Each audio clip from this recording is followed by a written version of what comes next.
Picture चालू करो बे। भ्रष्टाचारी रोता है तो रात को उसकी माँ कहती है सो जा बेटा सो जा, नहीं तो केजरीवाल आ जाएगा और तुझे जेल में डाल दे। बोलता है कि मौसी तुम्हारी बोझ को हम कम कर देंगे, लड़का है शादी कर दो। तो मौसी बोलती है अच्छा लड़का है, क्या है लक्षण लड़का का जरा बताओ, क्या कमाता है लड़का? अपने एक रेपिस्ट को, वो भी जिस रेपिस्ट ने अपनी बेटी के साथ दुष्कर्म किया हो, उसको आप एक फिजियोथेरेपिस्ट बता रहे हैं। ठीक है, अब मैं जवाब राघव जी। देखिए पहली चीज तो ये है, पुरानी यादें ताजा करेंगे जब शो बनाने वाले चूतिया थे और हम भी। तो आओ यार शुरू करते हैं बिना किसी डेडिकेशन के। राघव जी का एक डायलॉग बड़ा फेमस हो रहा है गुजरात में, क्यों राघव जी? वहां पर शोले का कौन सा डायलॉग मार रहे हैं आप, गब्बर वाला? देखिए बीजेपी रोज हम पे कीचड़ फेंकती है कि इस उम्मीद में कि कोई एक आधी बूंद कीचड़ की चिपक जाए, लेकिन गुजरात की जनता ने इस बात की गवाही दी कि जैसे गब्बर पिक्चर में, शोले पिक्चर में कहा जाता था कि सो जा बेटा सो जा, नहीं तो गब्बर आ जाएगा, ऐसे गुजरात और दिल्ली से कोसों दूर जब कोई भ्रष्टाचारी रोता है तो रात को उसकी माँ कहती है सो जा बेटा सो जा, नहीं तो केजरीवाल आ जाएगा और तुझे जेल में डाल देगा।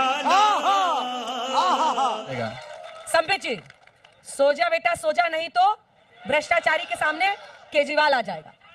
देखिए मुझे तो बड़ा आश्चर्य लगा अंजना जी, आपने मूवी के डायलॉग से शुरू किया और मेरे भाई राघव जी ने भी डायलॉग को दोहराया, तो मैं भी पीछे क्यों रहूं? मैं भी शोले को ले आता हूं। मुझे शोले का वो डायलॉग याद आ गया। मुझे पता नहीं आपको याद है कि नहीं, वो अमिताभ बच्चन मौसी के घर में जाता है हाथ मांगने के लिए बसंती का, और फिर क्या बोलता है मौसी से? मौसी बोलती है ये बसंती तो मेरे दिल पे बहुत बड़ी बोझ है। तो अमिताभ बच्चन बोलता है कि मौसी तुम्हारी बोझ को हम कम कर देंगे, लड़का है शादी कर दो। तो मौसी बोलती है अच्छा लड़का है, क्या है लक्षण लड़का का जरा बताओ, क्या कमाता है अच्छा ठीक है लड़का? तो अमिताभ बच्चन बोलता है हाँ अभी कमाता तो नहीं है, मगर जब बीवी बच्चों की जिम्मेदारी आ जाएगी ना तो कमा लेगा। हाँ कमाता नहीं है अभी, लड़का कुछ नहीं करता है। अरे करता है ना, अब हर दिन थोड़ी जीतेगा, जुआ खेलता है तो कभी कभी हार भी जाता है। हाँ जुआ खेलता है लड़का? अरे नहीं नहीं मौसी, बहुत ही भोला है, बहुत अच्छा है। अब जुआ थोड़ी खेलता है, कभी कभी शराब पी लेता है ना, तो दोस्त जो है बैठा करके जुआ खिला दे। हाँ शराबी भी है, जुआरी भी है, फिर भी उसका कोई कसूर नहीं है बेटा, तुम कितने अच्छे हो, दोस्त हो तो ऐसा हो। अच्छा फिर अमिताभ बच्चन बोलते हैं मौसी एक बार बस बसंती से शादी हो जाए तो वो जो गाने वाली के पास जाके शराब पी लेता है ना, वो भी बंद कर देगा।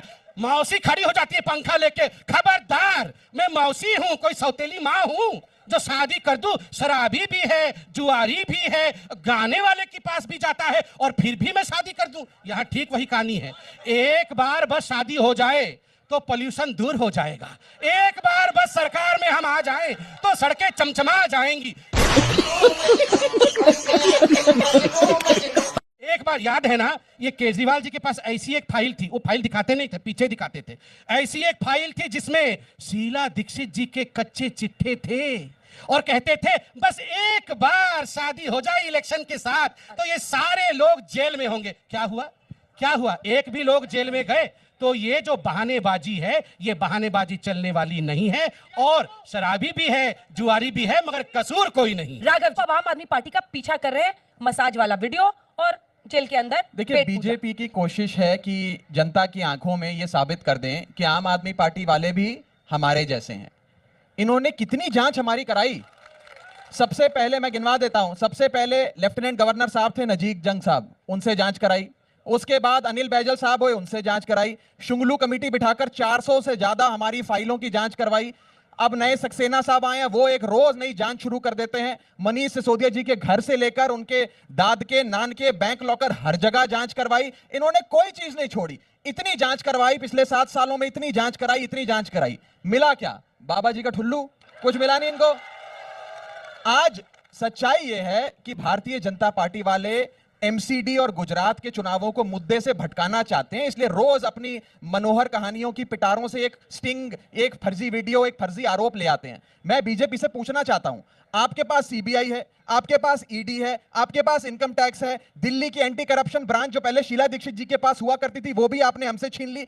एक मुकदमा बताओ ना जो हम पे हुआ हो। आज चार्जशीट दर्ज हुई है एक्साइज के मामले में, मनीष सिसोदिया जी को पानी पी पी कर बीजेपी ने गाली दी, उस चार्जशीट में उप मुख्यमंत्री मनीष सिसोदिया जी का नाम तक नहीं है जिन्हें अक्यूज नंबर 1 बनाया। ये बीजेपी की असलियत है। एजेंसियां हम पर छोड़ते हैं। मैं आज चुनौती दे रहा हूं, ये सारी एजेंसियां जो है ना, ये CBI, ED, income tax, enforcement directorate, ये एक दिन के लिए अरविंद केजरीवाल जी को दे दो, आधी से ज्यादा बीजेपी जेल में होगी।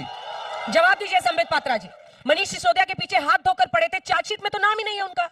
मतलब पहले डिसाइड कर लीजिए, ये जो कहते थे हम लोग मिले हुए हैं सीबीआई के साथ, अब ये बात वही है या फिर चार्जशीट में अभी नाम नहीं है तो हम नहीं मिले हुए हैं? दूसरी बात है, अभी तो मैं आज तक देख के ही आ रहा हूं, आज तक में बड़ा बड़ा ब्रेकिंग न्यूज चल रहा था, अभी इन्वेस्टिगेशन ऑनगोइंग है, नाम भविष्य में जुड़ सकता है। नंबर एक। नंबर दो, ये बार बार केजरीवाल जी और मनीष सिसोदिया जी कहते हैं बाबा जी का ठुल्लू, एक सेकंड। बाबा जी का ठुल्लू, बाबा जी का ठुल्लू, हमारे तिजोरी से कुछ नहीं मिला, बाबा जी का ठुल्लू मिला। मैं इसका जवाब एक बार के लिए सबको दे देता हूं।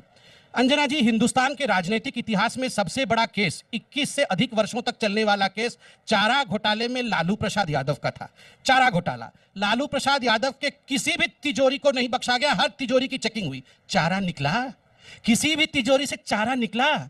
नहीं निकला ना। तो चारा नहीं निकला, उसका मतलब लालू प्रसाद यादव बिल्कुल पाक साफ है, ये नहीं होगा। मगर यहां तो ठुल्लू निकला है, और ये ठुल्लू वाले विषय में ही अंदर जाने वाले अब मैं जवाब ये दे- शराब का जो बोतल होता है उसको भी ठुल्लू कहते हैं, और ये खुद मान रहे हैं कि बाबा जी का ठुल्लू निकला है। मैं जवाब जब दे- बाबा जी, नहीं जवाब सुन नहीं, लीजिए, नहीं, सुन आप लीजिए, सुन बोलिए। लीजिए, ठीक है, पूरा जब कर लेंगे। बाबा जी का ठुल्लू नहीं, बाबा जी का ठुल्लू निकला है तो जेल जाना पड़ेगा। और मैं अंत कर रहा हूं, अरविंद केजरीवाल जी का एक भाषण है, उस भाषण में अरविंद केजरीवाल जी डबल एक्सेल का शर्ट पहन के कह रहे हैं ये सारे नेता ये जेल जाते हैं और जेल में ये मसाज करवाते हैं, अच्छा अच्छा खाना खाते हैं, मैं आऊंगा ये सारा बंद कर दूंगा। मगर विश्व का रिकॉर्ड बना है, फिजियो दी रेपिस्ट, ऐसा फिजियोथेरापिस्ट हमने पूरे विश्व में कहीं नहीं देखा। ये अरविंद केजरीवाल जी ट्रिपल एक्सेल का शर्ट पहन के बाहर आए थे उस दिन और कह रहे थे कि ये तो बेचारा सत्येंद्र जैन का तो रेडिएटिंग पेन हो रहा है, ये तो कहा है डॉक्टर ने कि इनका मसाज करो उससे ठीक हो जाएंगे। ये डॉक्टर था, मैं खुद डॉक्टर हूं, मैं आज नहीं, जवाब ही दीजिएगा और क्या करिएगा, सुन तो लीजिए। मैं इतना बोलना चाहता हूं, मैं खुद डॉक्टर हूं, फिजियोथेरापिस्ट की तरफ से, मैं यहाँ आज फिजियोथेरेपी एसोसिएशन की तरफ से, वो भी हमारे भाई हैं। आपने एक रेपिस्ट को, वो भी जिस रेपिस्ट ने अपनी बेटी के साथ दुष्कर्म किया हो, उसको आप एक फिजियोथेरेपिस्ट बता रहे हैं? ठीक है। अब मैं जवाब Not bad, not bad.